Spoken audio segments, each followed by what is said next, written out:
ನಿಮ್ಮ news. Welcome back. High voltage ಕದನವಾಗಿ ಮಾರ್ಪಟ್ಟಿರೋ ಯಶವಂತಪುರ ವಿಧಾನಸಭಾ ಕ್ಷೇತ್ರದಲ್ಲಿ ಜೆಡಿಎಸ್ ಅಭ್ಯರ್ಥಿ ಜವರಾಯಿ ಗೌಡ ಭರ್ಜರಿ ಕ್ಯಾಂಪೇನ್ ಮಾಡ್ತಾ ಇದ್ದಾರೆ. ಮೇಲಿಂದ ಮೇಲೆ ಕ್ಷೇತ್ರದಲ್ಲಿ ರೌಂಡ್ಸ್ ಆಗ್ತಾ ಇದ್ದು ಬಿಜೆಪಿ ಅಭ್ಯರ್ಥಿ ಎಸ್ಟಿ ಸೋಮಶೇಖರ್ ವಿರುದ್ಧ ನಿಗಿ ಕೆಂಡ ಕಾರಿದ್ದಾರೆ. ಸೋಮಶೇಖರ್ ದುರಹಂಕಾರವೇ ನನಗೆ ವರದಾನ ಆಗಲಿದೆ, ಅವರಿಗೆ ಮಾನ ಮರ್ಯಾದೆ ಇಲ್ಲ, ಸಿಎಂ ಎಷ್ಟೇ ಬಾರಿ ಬಂದು ಪ್ರಚಾರ ಮಾಡಿ ಹೋದ್ರೂ ಕೂಡ ನಾನು ತಲೆ ಕೆಡಿಸ್ಕೊಳ್ಳಲ್ಲ ಅಂತ ತಿರುಗೇಟ್ಕೊಟ್ಟಿದ್ದಾರೆ. ಜವರಾಯಿಗೌಡ ಜೊತೆ ನಮ್ಮ ಪ್ರತಿನಿಧಿ ಕೃಷ್ಣ ನಡೆಸಿರೋ ಚಿಟ್ಚಾ. ಉಪಚುನಾವಣೆಗೆ 4 ದಿನ ಬಾಕಿ ಇದೆ. ಈಗಾಗಲೇ ಯಶವಂತಪುರ ವಿಧಾನಸಭಾ ಕ್ಷೇತ್ರದಲ್ಲಿ ಅಭ್ಯರ್ಥಿಗಳು ಬಿರುಸಿನ ಪ್ರಚಾರವನ್ನ ಮುಂದುವರಿಸಿದ್ದಾರೆ. ಇದೀಗ ಸ್ವತಃ ಜೆಡಿಎಸ್ ಅಭ್ಯರ್ಥಿ ಜವರಾಯಿಗೌಡರು ಅವರು ನಮ್ಮ ಜೊತೆಗಿದ್ದಾರೆ. ಸರ್, 4 ದಿನ ಇದೆ ಚುನಾವಣೆಗೆ, ಯಾವ ರೀತಿಯಾದಂತಹ ಸ್ಟ್ರಾಟಜಿಯನ್ನ ಮಾಡಿದಿರಿ ಮತದಾರನ ಸೆಳೆಯುವಂತ ನಿಟ್ಟಿನಲ್ಲಿ ಅಂತ?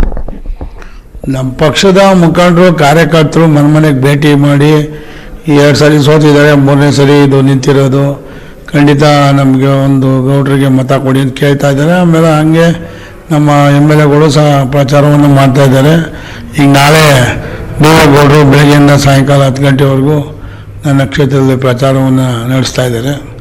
ತುಂಬ ಚೆನ್ನಾಗಿ ನಡೀತಾ ಇದೆ. ಜನ ಒಳ್ಳೆಯ ಉತ್ತಮವಾದ ಪ್ರತಿಕ್ರಿಯೆಯನ್ನು ನೀಡ್ತಾ ಇದ್ದಾರೆ. ಸರ್, ಮುಖ್ಯಮಂತ್ರಿಗಳು ಪದೇ ಯಶವಂತಪುರ ವಿಧಾನಸಭಾ ಕ್ಷೇತ್ರದಲ್ಲಿ ಯಾಕೆ ಠಿಕಾಣಿ ಹೂಡಿರುವಂಥದ್ದು ಅನ್ನುವಂಥದ್ದು, ಎಲ್ಲ ಒಂದ್ ಕಡೆ ಭಯ ಶುರು ಆಗಿದೆಯಾ ಅವ್ರಿಗೆ ಏನಾದ್ರು ಅನ್ನುವಂಥದ್ದು, ಮತ್ತೆ ನಿಮ್ಗೆ ಏನಾದ್ರು ಕಷ್ಟ ಅನಿಸ್ತಿದ್ಯಾ ಅವ್ರಿಗೆ ಪ್ರಚಾರದಿಂದ ಪದೇ ಪ್ರಚಾರದಿಂದ ಅಂತ? ನೋಡಿ, ಅಂಥವೆಲ್ಲ ನಮಗೇನು ನಾವು ತಲೆ ಕೆಡಿಸ್ಕೊಳ್ಳಲ್ಲ.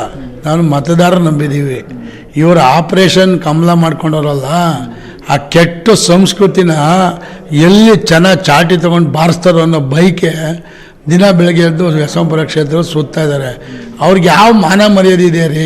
ಈಗಿನ ಪರಿಸ್ಥಿತಿ ನೋಡ್ತಾ ಇದ್ರೆ ನೀವು ಎಷ್ಟು ಅಂತರದಿಂದ ಗೆಲ್ಬಹುದು. ಜೊತೆಗೆ ಈಗಾಗಲೇ ಕುಮಾರಸ್ವಾಮಿ ಅವರು ಕೂಡ ಎಷ್ಟು ಸಂಸದರಿಗೆ ಒಂದು ವಾರ್ ಮಾಡಿದ್ದಾರೆ, ನನ್ನ ಬಗ್ಗೆ ಮಾತಾಡದೆ ಸರಿ ಇರಲ್ಲ ಅನ್ನೋ ಒಂದು ವಾರ್ ಮಾಡಿದ್ದಾರೆ. ನೀವು ಏನು ಎಚ್ಚರಿಕೆ ಕೊಡ್ತೀರಿ, ಏನು ಸಂದೇಶ ಕೊಡ್ತೀರಿ ನಿಮ್ಮ ಎದುರಾಳಿ ಅಭ್ಯರ್ಥಿಗೆ ಮತ್ತೆ ಕಾಂಗ್ರೆಸ್ ಅಭ್ಯರ್ಥಿಗೆ ಅಂತ?